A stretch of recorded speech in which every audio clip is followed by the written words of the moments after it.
Hello, my name is AJ. I'm your hypoxia coach for today, and we have level 4.1 wall hinge adduction, and this is the fast version. Now, if you would like to try this slow, and this is a little too fast for you, there's the same exercise exists, but half the speed. You just type in the same name as this exercise and the word slow. For today, we need a ball. We need a medium yellow band. If you're working with a hypoxia coach and they suggested some different resistance or sets or reps for you, you want to make sure to follow that because that is there to optimize your program. This is a demonstration video generalizing a recommended optimal place to begin, but it doesn't mean that you shouldn't start with a different rep range based on what your coach is recommending for you. Let's begin. Let's go back to the wall and let's begin on our left foot together. We're going to put the ball in between the legs here and we're going to step on the band underneath the arch. Now make sure the ball is about halfway up the legs. It's not between the knees. We're using the ball to increase activity of the inner thighs, adduction. That's what that means, bringing the legs together with the inner thighs. But also it serves as tactile feedback because if the ball starts moving around too much in this exercise, you know that you've lost your pelvic stability and that you could optimize the exercise. We don't want to reinforce dysfunction with exercise. We want to reinforce function, and that's where exercise can be a double-edged sword. And so I try to provide you as much tactile feedback as possible, especially in these online remote workouts where I'm not a personal trainer in the room with you, and so you can use these tools to help to prevent injury and make sure that you are getting stronger and not, causing inflammation in your body. So put your right foot on the wall behind you. The right leg should be creating a 90-degree angle. That's important. And you're pulling the right foot up the wall. That's wall resistance. When I say wall resistance, that's what I mean. So if the wall were slippery, that foot would pull right up the wall like that. Now, hamstrings, bottom glute. The left foot, you're on your foot tripod. That's big toe, pinky, and heel of that supporting foot. You want to make sure to maintain that the entire time. So foot tripod, there it is.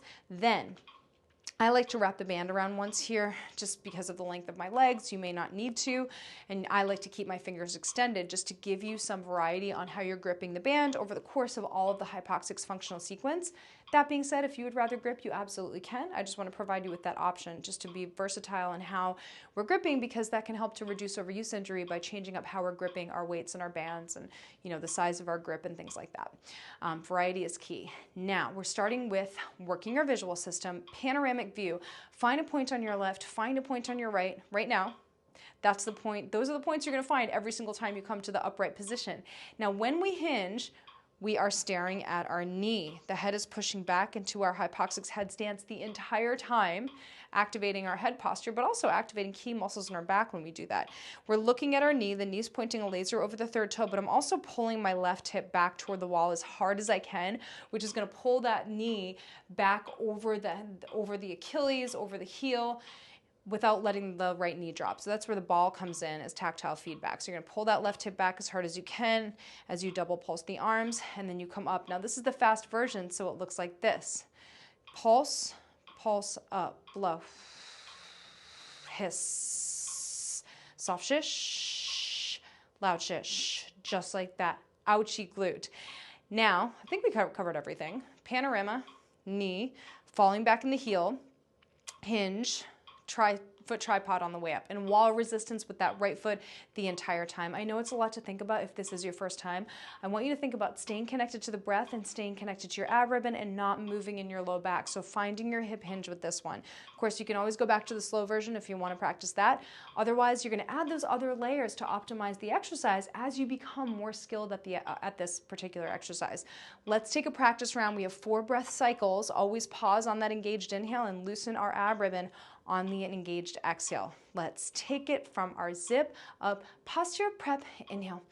Hiss, 2, 3, 4, 5, inhale 1, inhale 2.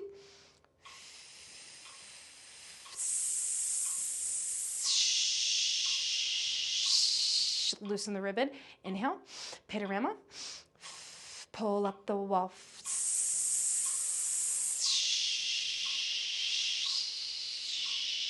Inhale, inhale.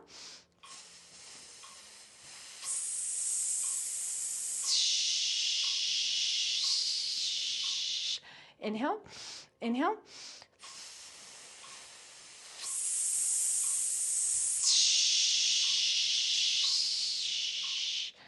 And up.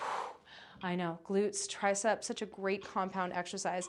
Now rest 15 to 30 seconds and then either rewind the video about 60 seconds so we can perform the other side together, or once you become skilled at the exercise, you can stop the video now and try it on your own. Just maybe put a metronome on your phone at 60 beats per minute so that you can stay true to that tempo, frequency, intensity, and duration of your breathography. Breath cycles, 2-second inhale and 8-second exhale, always loosening your ab ribbon on the engaged exhale.